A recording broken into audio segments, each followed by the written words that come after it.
ये सरकार चलेगी, ये देश चलेगा तो इस संविधान से चलेगा।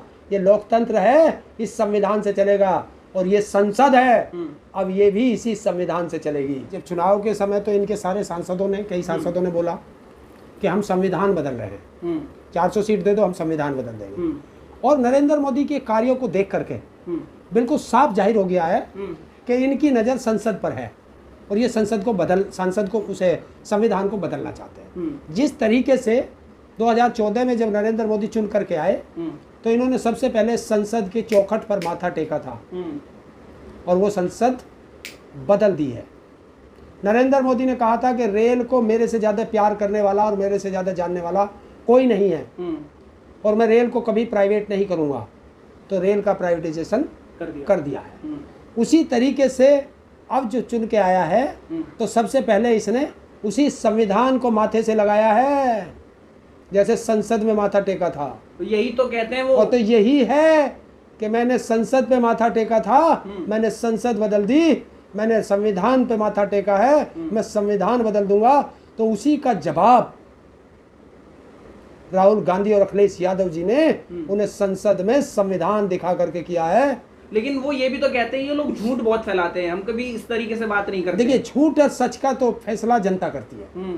आप बताओ ना, आपसे मैं सवाल पूछ रहा हूँ कि संसद पे माथा टेका था, संसद बदल दी जी। उसी ने कहा था कि रेल को मेरे से ज़्यादा जानने वाला और मेरे से ज़्यादा प्यार करने वाला कोई नहीं है और मैं संसद को उसे रेल को कभी प्राइवेट नहीं करूँगा, प्राइवेट कर दी जी। तो कौन ज़्यादा जानता है?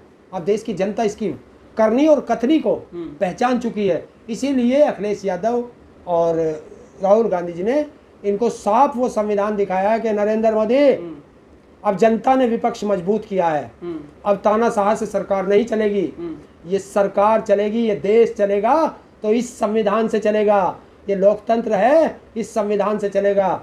और ये संसद है, अब ये भी इसी संविधान से चलेगी और कोई माई का लाल इस संविधान को बदल नहीं सकता, ये उनका कहना। इधर अखिलेश यादव पासी जी को साथ में लेके डोल रहे हैं, चिढ़ा रहे हैं क्या वो भाजपा वालों को? देखो, अयोध्या से मैं किसको जिता के ले आया, तुम अयोध्या अयोध्या करते रहे, तुम मंदिर। अरे यार, तुम्हें यही तो नहीं है, तुम अयोध्या क्यों कहते हो? तुम चित्रकूट क्यों नहीं कहते? अच्छा, चित्रकूट भी तो समाजवादी जीती है। ऐसे तो रामेश्वर कौन जीता है? तो जहां जहां राम के धाम थे वहां वहां से बीजेपी का सफाया कर दिया है कि रामचंद्र जी स्वयं नाराज है इनसे और उन्होंने कहा है कि तुम तो वो लोग हो, वो धोखेबाज हो जो मेरे नाम पर भी चंदे में धंधा करते हो, इसलिए मैं तुम्हारा साथ छोड़ रहा हूँ। बोला जा रहा है कि संतों को भी बरगलाया जा रहा है, वो भी हमारे खिलाफ इस तरीके से बोल रहे थे, उसका नुकसान पहुंचा हमें। देखिए, संत क्या बोल रहे थे, संतों पे मैं कोई टिप्पणी नहीं करता क्योंकि वो सन्यासी लोग हैं और संतों का काम जब राजनीति को भटक जाए तो ज्ञान देना होता है जी। तो वो ज्ञान दे रहे होंगे संत, मैं उन पे कोई टिप्पणी नहीं कर सकता क्योंकि वो हमसे ज़्यादा ज्ञानी है।